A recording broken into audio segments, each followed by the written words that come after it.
Hi everyone, मैं आप सबका दोस्त रेड। मैं किताबों से रिलेटेड वीडियोस एंड समरीज बनाता हूँ। तो शुरू करते हैं। जैसे हमारा ब्रह्मांड 3 कणों से मिलकर बना है, इलेक्ट्रॉन, प्रोटॉन, न्यूट्रॉन, वैसे ही हमारा समय 3 भागों में विभाजित है, भूतकाल, वर्तमान और भविष्यकाल। भूतकाल क्या है? वह वक्त जो बीत गया वो 2 कौड़ी का, क्योंकि वो कभी भी लौट के नहीं आता। फिर भी मज़े की बात यह है कि आप न केवल भूतकाल को याद रखते हो, अपितु इसके अनुसार अपना प्रतिक्रिया भी देते हो। लेकिन इससे फ़ायदा क्या? इससे सिर्फ आप अपना समय बर्बाद करते हो और कुछ नहीं।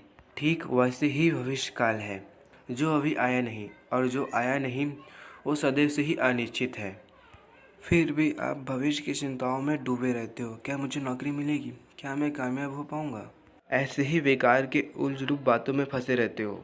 इस चक्कर में आप काल का सबसे खूबसूरत स्वरूप वर्तमान को बर्बाद कर देते हो।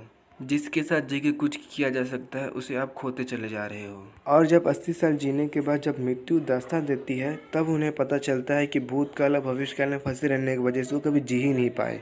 कभी पुराने दुखों को याद कर तो कभी भविष्य की चिंताओं में व्यर्थ गंवा देते हैं। आपने कभी गौर से सोचा है कि आपके अधिकांश दुखों का मूल भूतकाल होता है, और आपके तमाम चिंताओं का कारण आपका भविष्यकाल होता है, जो सदैव से ही अनिश्चित है।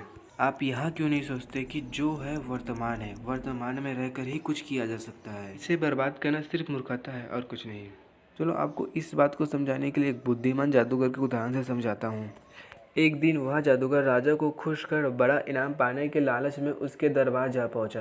राजा ने भी बड़ी खुश होते हुए उसे अपना प्रतिभा दिखाने का मौका दिया।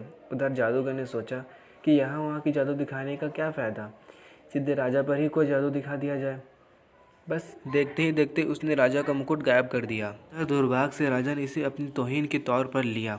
परिणाम यह हुआ कि राजा ने उस जादूगर को न सिर्फ कैद कर लिया, बल्कि 7 रोज बाद ही उसे मृत्युदंड की सजा भी देने का ऐलान कर दिया। बुरा फंसा जादूगर। यह खबर जैसे ही उसकी पत्नी के पास पहुंची, वह रोते बिखरते दौड़े चली आई। आश्चर्य यह कि जादूगर के चेहरे में कोई शिकन नहीं थी। पत्नी को यह देख और भी झटका लगा। उसने रोते हुए ही इसका कारण समझना चाहा। जादूगर ने कहा, अभी मृत्युदंड में पूरे 6 दिन बाकी है, इसमें बहुत कुछ हो सकता है।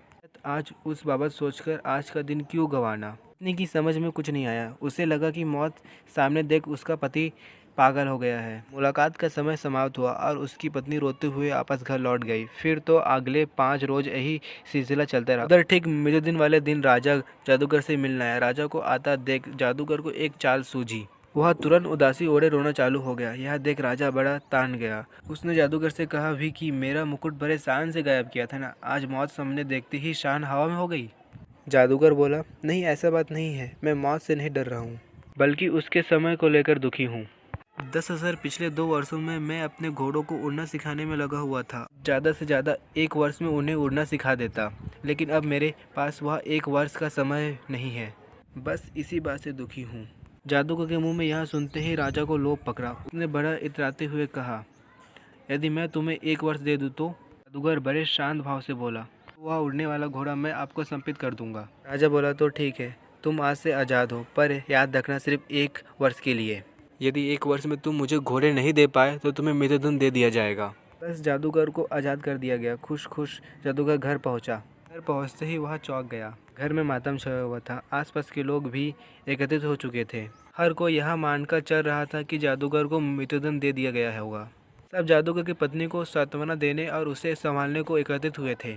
इधर जादूगर को वापस आए देख सब आश्चर्यचकित हो गए थे, और जब उसने बताया कि राजा ने उसे छोड़ दिया तो माँ से तत्क्षण खुशी में बदल गया।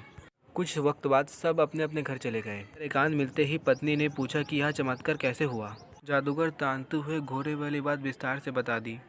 यह सुनते ही पत्नी फिर उदास हो गई और रो भी पड़ी। वह जानती थी कि उसका पति एक झूठी कहानी सुनाकर छूट आया था। 1 वर्ष बाद पोल खोलेगी तो मृत्युदंड फिर मिलेगी ही। जादूगर से कहा भी कि यह तो पूरा 1 वर्ष अब चिंता में गुजरेगा। जादूगर ने उसके सर पर हाथ फेरते हुए कहा, पगड़ी 1 वर्ष का समय बहुत लंबा होता है। उस दरमियान हजारों नए घटनाएं घट सकती है। तो अभी जो 1 वर्ष हाथ में है उसे मस्ती से जिया जाए।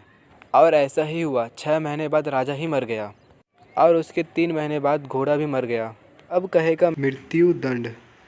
अगर जादूगर भूतकाल या भविष्यकाल में फंसा रहता तो राजा की सजा से पहले ही मर चुका होता। तो आप भी इसे समझिए और वर्तमान में रहिए। वर्तमान में रह के ही कुछ किया जा सकता है। अगर आपको वीडियो अच्छी लगी तो लाइक, कमेंट एंड शेयर कीजिए। बस आज के लिए इतना ही।